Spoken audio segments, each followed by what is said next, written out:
I can imagine if people have gotten to a point of desperation, if they've tried reading such and such self-help book, right? They've tried some kind of hypnosis, they've tried years of therapy, and they say, well, hey, I want to try some of these alternative solutions. And so I know that everyone is different here, Deb, but when you go and like look into this and you try to figure out, well, what's holding someone back, do you see any recurring trends, or is everyone completely unique? I work with everybody individually, so it's very person-centered. I'll be basing it off the energy coming from them as well as their blueprint. So their astrology chart will tell me who and what they are and what's really going on. So it's very individual, and I will base the coaching side of it on what that person needs. So everyone will get the same workbooks and the same meditations. However, then when we do our 60 to 90-minute weekly one-on-one, because that's how I get the shifts so quickly, because I'm putting the time in with them and we're really going deep, that's where I do the person-centered stuff, where it's tailored specifically to what they need and how they need it. And I'm getting fantastic results in that 12 weeks. And can you share the kind of results? Because it's always good to hear about the transformation that's occurred, right? So, like, what are people like on the other side of this? I just received actually a video review from my last client, which was really lovely. She had hyper independence going through her family line, which was causing major problems right down the female line.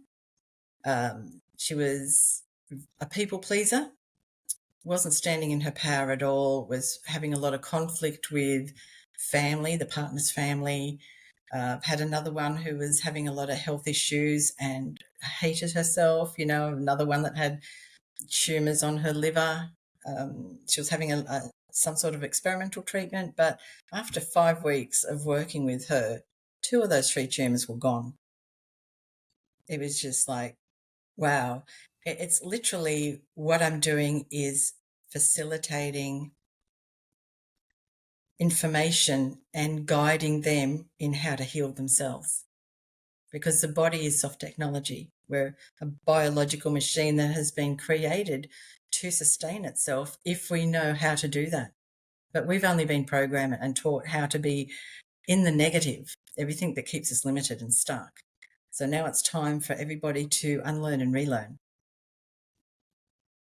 And I can definitely relate to that part of it, the issue of just the mind naturally going to the negativity, because that has served us in the past, right? If you're just trying to survive, or and it is kind of a time saver as well, right? If you look at something and you say, well, what's wrong with it, right? What's wrong with this picture, or this movie, or this writing? It's easy to say, oh, fix this, but then if that's all we're doing, if that's all we're thinking, that just it sounds miserable. So as strange as it seems to get this new habit of being positive and optimistic and encouraging and nice to people, it's like a much better way of going about things, right? Especially if we want to heal our body and our mind and our spirit the way that you help people. And you mentioned how you are a medium, and we mentioned in the bio that you helped solve a cold case. So I find that very interesting and fascinating. So can you tell us like what a medium is, and what kind of, I don't know, like powers is the right thing to say, but what are your skills and abilities?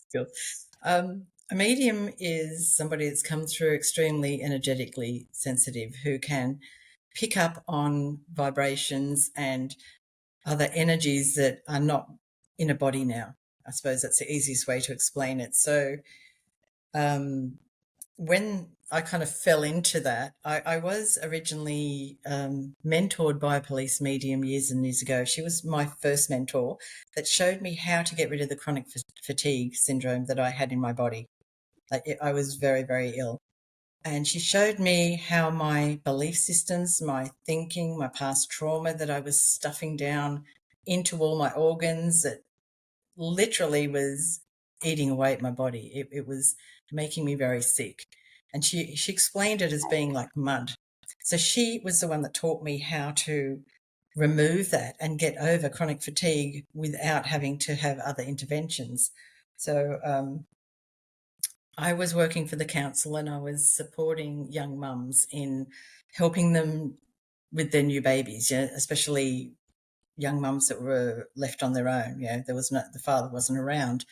And I've had a lot of babies very young, and I was really, really good at running the home. So I went in to do that. And when I was doing that, I ran into one of the other ladies there that was thinking of doing what's it called, like child safety. And I was also thinking about doing that because I thought my skills would be very good in that area, but found out that red tape wise, that wouldn't be very acceptable. So both of us kind of dipped out of that. But I was having coffee with her one day, and then a massive big screen just opened up in front of me, which is how I used to see things, like I was watching the TV basically. And I started seeing this movie playing, and I've never travelled, so I had no idea about Twilight, and I didn't know anything about the UK. Um, and I literally watched what was her grandmother being murdered in full detail and colour, which was absolutely horrific. And I used to see a lot of stuff anyway, all the time. If I went to a hotel or I was driving, in between states and we were going through a bush area, I would see stuff all the time. But that quite took me by surprise. And when I told her what I was seeing, she's straight on the phone to Scotland Yard saying, I've got somebody here that not only just told me everything that you've got, but everything that you don't have. And that's how that started. Amazing. So, and did this end up in, did they like solve the crime, or what was their resolution to this? I told them where he was. And he was there and they found him and caught him? They didn't tell us any of that. No. Okay. I get the feeling that they didn't want to be bothered, but because it was an old one. Okay. Yeah. But still, like you see these amazing and incredible things, and this skill that you have, it's applied in all these crazy amazing ways. And so I'm curious about your own personal transformation, but crazy in a good way, I say. So Yes. your own personal transformation, like you've helped people, but I imagine that you did not always have life figured out in this way, and who does, right? So I'm curious about what was your own past like, and what have you had to overcome? What have you struggled with? Okay. My past.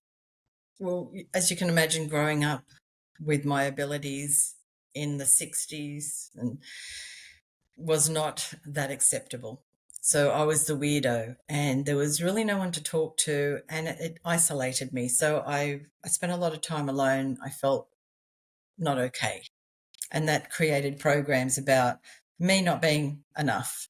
So then, from then on, I developed these empath qualities.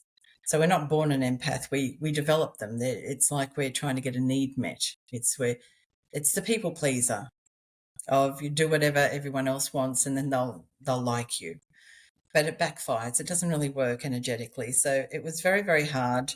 Um, I had a lot of babies very, very young, as a teen, and it just got harder and harder. And I was seeing more and more things where it was literally making me physically sick, because it was very traumatic to see these things in detail like this, especially when you've got no one to talk to and you have no idea what's going on.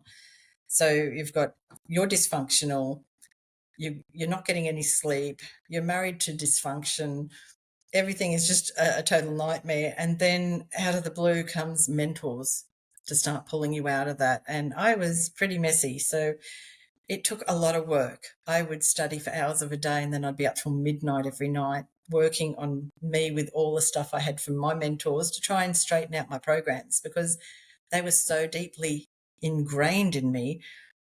I really resisted them. Like, there was a lot of pushback and a lot of crying and a lot of